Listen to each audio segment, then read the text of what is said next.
Good evening, beautiful people out there, my debt-free riders. What is going on? I am coming to you live from sitting in my kitchen. Yes, I wanted to bring y'all some light. I know I'm always in my living room and it's dark, but I wanted to bring y'all some light so y'all can actually see my face. I am happy to say that I started the year off with about $22,000 in debt. And I'm currently down to $10,000 in debt. I haven't seen these numbers in like 3 years. I've been highly aggressive since December. And God has definitely covered my life, allowed me to have some overtime, to be able to go to work and make some extra money. And I've been extremely aggressive and taking advantage of every opportunity I can. But what I did was I took a lot of screenshots of bills that I paid, credit cards that I paid, and I had them on my phone. But I wanted to create like a little mini collage, a little mini vision board so I can see it and also show you guys the path that I took in my journey. And I have a few credit cards that I paid off here that I want to show you. So this is the big boy here. This is the one that was at 14,000, and as you see, the available credit is 4,500. So I got it down to 10,000. So I am like super excited about this last part of my debt being paid off. I'm right there, almost at the finish line, $10,000, and I'm done. But I have here. This is where I started pretty much in January at $22,000. And here, this is another update. I got it down to 17,000. And then the most recent one, of course, is I got it down. My overall debt, my overall credit card debt is 10,000. Here, I paid off one for 633. I paid this loan off in full for 1745. This is a student loan. I made sure I took a picture of that. I paid that in full. With my tax refund, it was $24.46 with $700 in interest that I paid over 5 years. So it lets you know just how much interest they charge you. I thought this was funny. So what I did was I took a picture of a screenshot of 55-cent balance on this $6,000 credit card. And I know the credit people are like, really, dude? You gonna leave 55 cents on there? I'm like, yeah. It's just good to see you have available credit of that much. But the hard work and dedication, that's what I'm more excited about. The pictures that you see here is a building that I'm looking at. This is actually the back side of it. This is the inside. The outside front is beautiful. It is a building that I would like to purchase, and I'm speaking into existence for 2021, and I want to turn it into a coffee shop. It is it's in a great location. They want $110,000 for this building, and a few years ago, this building was $150,000.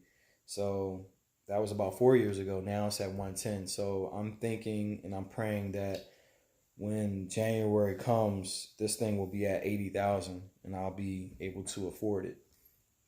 And purchase this building. But I just have a few more payments that I made. I just keep a track of it. It's like a visual vision board here. This one here, that one. I don't know if you can see it. It's probably the video. It's probably not showing it, but 618, 444. I wanted to give y'all real numbers and not just tell y'all, be debt free, but give y'all some numbers to work with. I started off in January with a credit score like about 590. I had so much on my credit report, and my utilization was at like 67%. It was outrageous. Between house stuff, between personal loans that I may have out or I had out, between just shopping, and just spending money recklessly and not keeping a budget, keeping tabs on my spending, making a whole bunch of money and just spending it. I really wasn't focused on my finances.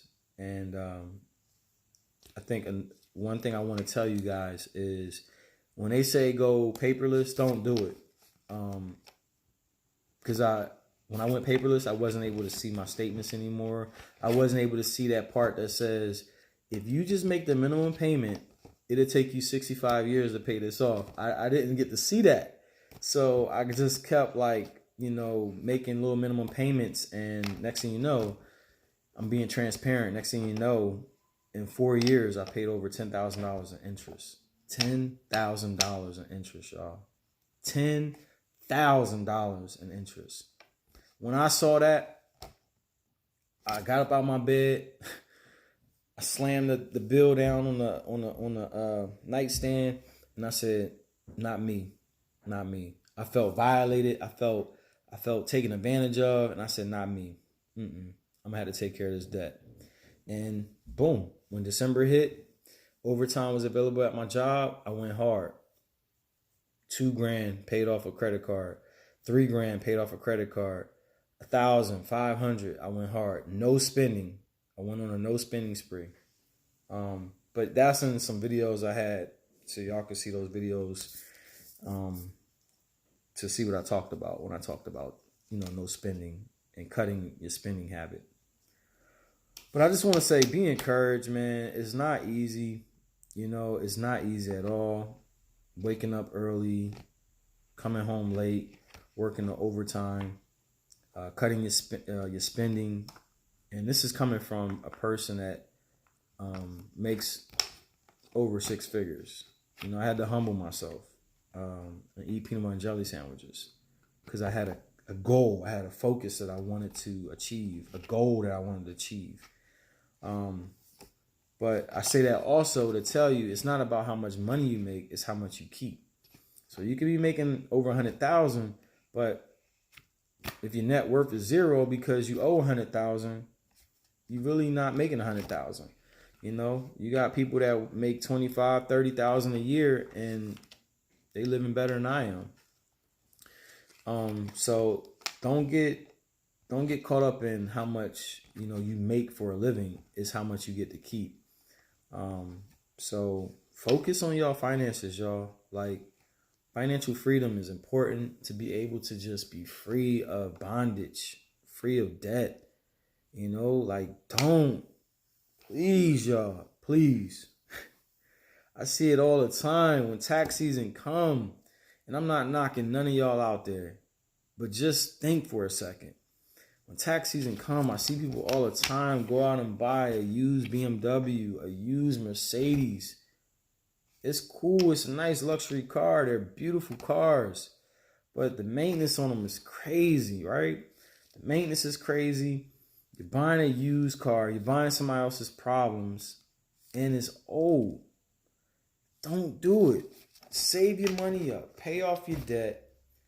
And I'm not telling y'all what to do with your money. I don't want to offend nobody. But I guess as you grow older, you become wiser. And I just want to express the wisdom that I have, that I learned. I learned a lot through trial and error.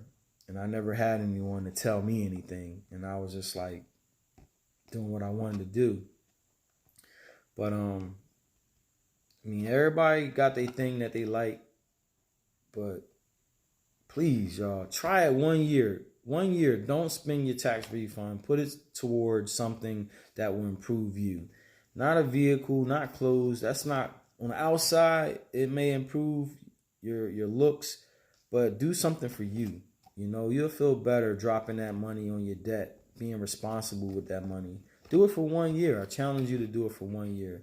Next year, when you get your tax refund, dedicate that money towards a gym membership, fixing your credit, putting it towards credit card debt, buying a home, putting money towards your kids' college, something like that. I'm not telling you what to do with your money. I'm just saying, from experience, I'm keeping it real with you tonight. I see people all the time, man. I had a homie like text me and was like, "Yo, I'm thinking about getting a 2003 Porsche Cayenne, I think they call them, whatever the Jeep thing is." I'm like, dude, a 2003? Like, don't waste your money on that, man. You gonna spend so much money on maintenance. You gonna lose your mind trying to keep up on maintenance on the thing. If you're not ready to ride a luxury vehicle, save your money, stack your money, keep driving your putt till the wheels fall off. Like, until that sucker don't start no more, and you got to catch the bus or the Uber to the dealership to get you something nice. Even then, I'm still gonna buy something that's probably 2 years old. But everybody matures in different times in life. You have to go through things. You have to be sick and tired of being sick and tired. So I can't, speak for everyone. Everybody got their own life to live, their own journey. I'm just speaking from experience. I want to see our people do better, make better choices. It's like a hamster wheel. It's just like the same thing over and over again. You're on that hamster wheel. You pay off some debt, but you charge it up, get some more debt. Oh, you know what? I'm gonna go buy a car while I'm at it. All right, you add that to the rotation, and you never get ahead in life, and it's just a vicious cycle. It's like just the same thing over and over again. So anyway, be encouraged, y'all. Get that endurance. I think it takes a lot of endurance. And a word I want to leave you with tonight, and look it up, all right? This is what you need. Intestinal fortitude, all right? Intestinal fortitude. So find your intestinal fortitude, and let's get it done for 2020.